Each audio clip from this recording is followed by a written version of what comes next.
also wanted to go back to what Scott had said earlier, right at the top of the show, when he brought up St. Augustine's treatise on lying, and the other fellow's memorandum on bullshit. Harry Frankfurt. Yes, thank you very much. 1986, I kind of remember. I was thinking of great heroes who are known for being both liars and bullshitters. Odysseus is the first that comes to mind. The great hero of the Iliad and the Odyssey, who has been made heroic. So let's just say for the last 3,000 years, for being both a liar and a bullshit, which is interesting. And of course, St. Augustine is kind of like, he's the guy who quit smoking, who says smoking, you can't be around anybody who smokes. And I don't want to hold that against him. He found God. The other thing I want to mention, Scott, is I was wondering who was lying and who was bullshitting at the Council of Nicaea when that great argument took place between who Christ was. If you're going to ask me to wholeheartedly defend Athanasius, despite my passion for Christian Orthodoxy, there might have been some bullshitting by Athanasius. I will admit that. I was wondering if Saint Nick was righteous when he slapped, who was it? He slapped somebody across the face for having the temerity of saying that Christ was not God. Well, not that Christ was not God, that he was not co-substantial with the Father. He said he was divine. He was sort of divine. Yeah, absolutely. So my point is that my point is that simply put, that to make a villain of someone who is accused of being a liar and a bullshit is an interesting technique, an approach to handling the subject, because this has been going on. I think, since the Babylonian kings. I don't know where the morality, where the dipstick is on morality. But anyway, I'm going to be quick. I love you, Scott. I love you, Gary. Thanks a lot. Thank you, Dominic. David.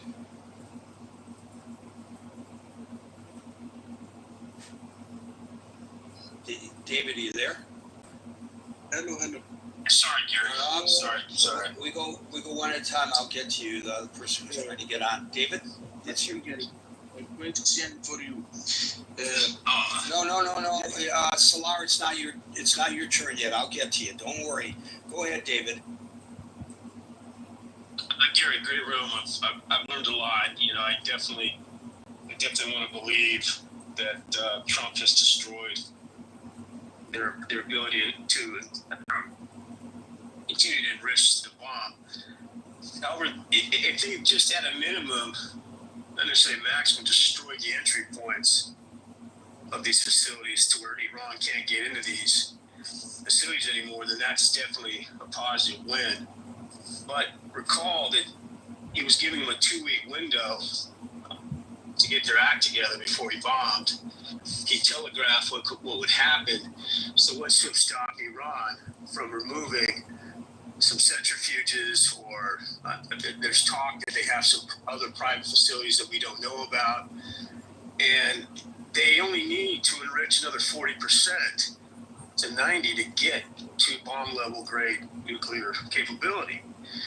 I've also heard it argued that their stockpile that's unknown can fit up to 60%.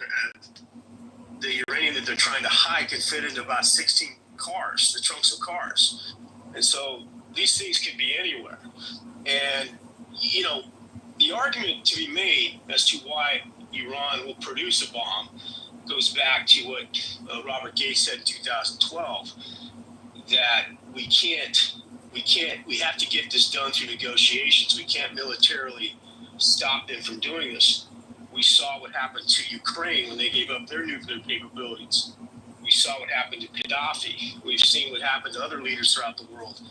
And all we're doing is pushing a very right-wing reactionary component of the RNGC into a corner. They may placate and say, they may placate the West with regard to, we're gonna try to reform, but make no mind, Gary, if they have any way to make a bomb right now, they're sprinting toward that reality, in my opinion.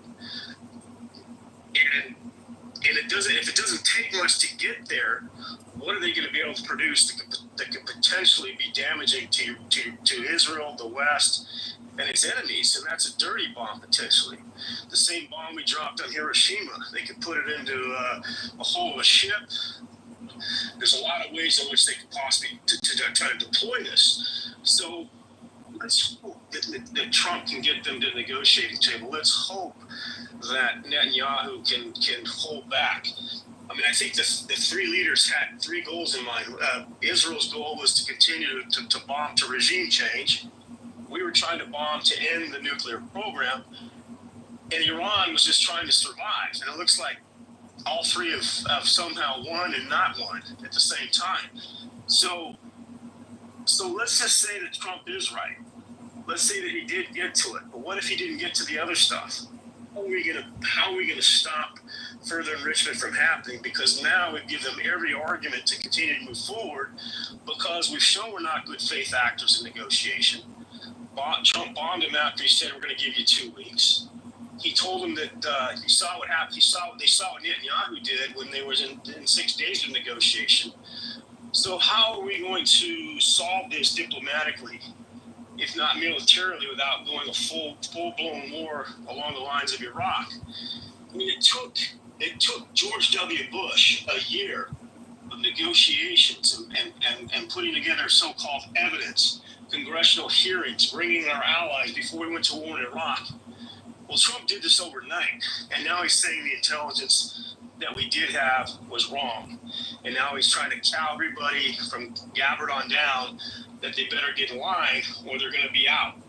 And potentially somebody's going to be doing some jail time for these leaks. And of course, our press is just trying to do what they're supposed to do, which is be the fourth estate and give us the information we need so that we aren't living in fear, so that we can understand and check our elected officials, and our democratic elected representatives can do their job. And yet the whole thing seems to be shrouded in a cloud of secrecy now. And just listen to us. We're the experts. We know what we're doing. And if we have to send your men and women in uniform to fight for these ideas, we're going to do it. So I think that's the state we're in today, Gary. I want Trump to succeed. I want him to, I heard one talking point that he was able to do, which not a lot of U.S. presidents were able to do, and that was to get Netanyahu to stand down when he was sending in those strikes and he made any of those F-bombs on the state of Israel. So on the one hand, I think he is attempting to get to the peace, if nothing more than to just, for his own ambition of a Nobel Prize. But at the end of the day, I think we need to have as much transparency with regard to this. Otherwise, we're all just living in fear, Gary, and crossing our fingers and hoping for the best. And I'll land there. Thank you, David. And hey, Gary, I'm going to try to be brief. I had a few things. I was going to react on the comments that Alan said about JCPOA, but it's not the place now to litigate it. But there was all kinds of issues with it, and it was a very bad deal. And by now it would have been sunsetting, and we would have been in a different situation. I do want to say, and I put this in the chat, that although you see conflicting statements that were coming out, the Israeli media, the Israeli news, the Israeli military sources have been consistent with the destruction of these sites. The Israeli press and the government would have no reason to want to say that they were obliterated or destroyed if they felt there was still a risk and an existential threat for their country. They may not have gone into a ceasefire then. They would have needed to go in and finish and take out what's still existing there. Their intel and their boots on the ground, and not to take anything away from our CIA, has been embedded in that country for years. I mean, you just saw them take out how many generals and scientists in one fake meeting that they had fake telephone accounts I'm trying to remember the story now. I just read it this morning on how they got everyone to gather. I mean, right. They received a message on an internal system to come to an urgent meeting. Exactly. And they responded to that urgent meeting, and then, to use the term that the Israelis use, they were eliminated. They were eliminated. So my point is, they have been, I mean, the spy network has been pretty incredible there. Not just Mossad, but they have factions within Iran and minorities within Iran that have been very much against the regime and working with them. And leave that point aside for a second because I want to go back to it. But so the logic to me is pretty clear that they would have a vested interest if this wasn't completed. They also, and I put this in the chat, the footage, they had boots on the ground and commandos the day before we went in, verifying the locations for the targets. And that's all that is now coming out and part of our intelligence and the intelligence that we got from them. So I really think you can't discount that when you look at the validity or what's verifiable or what seems to point to that this job was completed. I do want to say that also on that side note that there's been at least 500 now Kurds that have been killed, and that the Ayatollah has been going in with a vengeance now to crack down in that community, claiming that they're all tied in with Mossad, and it's very frightening what they're doing now in Iran, trying to find out where these sources are that fed the Israelis the information. Along with that, the Ayatollah came out in his official statement saying, and I put this in the chat, that in fact acknowledging that civilians were what they were attacking, and that was their intent, to attack civilians. And I don't see anything from the United Nations or any kind of statement from the international community condemning them for the specific targeting of civilians. Where is the outrage from the UN on that? So that was I saw so many videos about that. You are absolutely. I mean, it's just really abominable what's happening within Iran and also with the Ayatollah. It's as if, he gets a pass, but Netanyahu takes cigars and wine has a corruption trial on bullshit, and he's the corrupt, horrible one in the world, and the one that the potential mayor of New York wants to arrest, but the Ayatollah gets a pass on this. So that's the other thing I wanted to say. I hope that the source that was the leak ultimately gets found out and gets prosecuted for that. If there's someone within Congress and the halls of Congress that's leaking classified information, they should be immediately stripped of having any kind of access to government information and prosecuted. And the last thing I want to say is that people also are forgetting that many civilians have lost their lives in Israel and lost their homes. Everything's been destroyed. And, there's civilians that have suffered from this. And we shouldn't, lose sight of it. Potentially, the good news from this is what could come out and what now Trump is talking about with respect to going back into the Abraham Accords and to expand them now to Syria and Saudi Arabia and other Arab and Muslim countries. and those discussions are now opening up. Israel now is expressing a willingness to resolve the conflict with the Palestinians, perhaps with some kind of two-state possible solution. This would obviously involve the recognizing of the Judea and the Shomron, or Judea and Samaria. And the U.S. would have some recognition of the sovereignty there. I mean, so perhaps it'll come out that the hostages can get released as part of these negotiations, and that this could put an end to the war in Gaza as we go through the negotiations with the 4 Arab countries, Egypt, the UAE, that are affected by this, and who will come in and manage Gaza. So I think that there's a lot that can come out in the next couple weeks that's a positive from it, and we should be looking at that as well. So that's all I have to say. Thank you, Gary. Thank you, Abby, and I'm glad you pointed out the contradiction in the world community's reaction to all of this.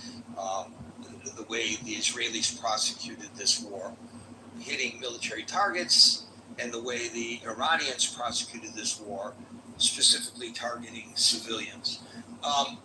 Several people got on the stage, somehow slipped in past the deadline, so I'm not going to get to everyone, but I will make an exception. Anson, hang in there. I will get to you because Solar, you're second in line. Hold on. Hey, Gary, can I just say one quick thing? Yeah. I just want to say I thank my friend Abby for all of her clarity and all of the facts, and if Trump had been that clear and articulate and candid and truthful, we just wouldn't be having this discussion. And I can say this about several speakers who have brought stuff to light, which is great. And I think I wish the president spoke with this much clarity, and we wouldn't, we could be talking about another topic. Thank you, Scott. Anyways, I was saying I'm going to extend at the end Anson an opportunity to respond, because I asked a lot of questions at the beginning about his commentary yesterday, and he was tied up in a doctor's appointment and couldn't join us on stage until now, and he deserves the opportunity to respond. So hang in there, Anson. I'm going to get to you. Orange Seller. Hi Gary, thanks for giving me the time. I'm in the Iranian living in Canada. Have you question for Gary? Yes. Solar, you have to wait your turn, and you are actually next in line after the current speaker. Please stand by. Orange. Thank you, Gary. And I've been following the conflict between Iran and Israel for the past few years. Judging by the satellite pictures we got from the war zone, published, provided by Maxar, you see there's a picture of a train of trucks at the border site. They appear to be carrying the tanks for the gaseous uranium hexafluoride.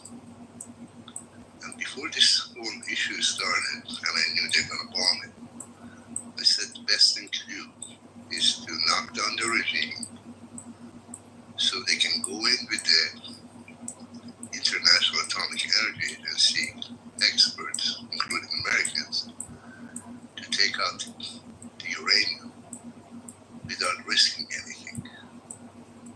But that's not the way it turned out. But they wanted the uranium to get out of that place. And they've been threatening to bomb it. So that picture appears to show they did take out the uranium in gas form. Let me just interject that not everyone's assessment is such. Yeah, I agree. There's a big assessment suggesting that they weren't there for material removal, but to reinforce and seal the site. No, my assessment of the satellite. That's your assessment, but I just want to point out that others assess otherwise. Yeah, exactly. That's true. My assessment is that they took out the uranium because there's a big reason here. What connects everything together, including the snapback clause of the JCPOA, is the existence of IAEA, International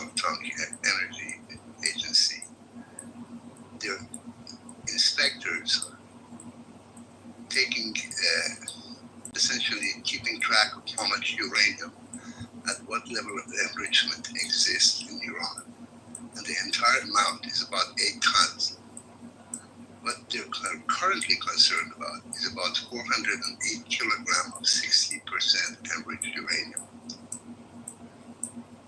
And it would have been foolish to bury that material down in Porto because the agency, the Atomic Energy Agency, would not have been able to keep track of it. Okay, so, and then the other thing is the satellite picture that shows them, and I claim that this is, the picture shows them taking out the uranium.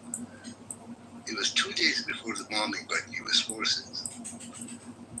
And the people who would know best where those trucks went to is the Israelis, because their drones, their Hermes 900 drones, were flying all over Iran. And in fact, we have video footage of the Iranians who shot down at least 2 of them. But today I read in the news that they claimed to have shot down 14 of them. I don't know if that's true or not, but for sure they hit 2 of them. So the Israelis would have kept track of where those train of trucks went to. And then the other thing is, so they know, and Netanyahu did say this, that we have a very good idea of where that uranium is. Now there's other issues. Before that uranium can be turned into metal, it would have needed to go through the UCF facility in Isfahan. That's the uranium conversion facility. That's where the gas, the UF6, uranium hexafluoride, would need to be turned into metal to be used in a bomb. Not a warhead, just a bomb. Just like the Trinity object that they exploded in New Mexico in 1945 before the Japanese bombed. So without that uranium conversion facility, there's no way that uranium is going to turn into something to be able to be used in a bomb. And the way that you have to remember, Iran has plenty of mountains. And under any mountain can be another cave with a whole lot of centrifuges to enrich uranium. And for sure, as sure as you and I are alive speaking to each other right now, there's other enrichment facilities in Iran. And they have the know-how of making those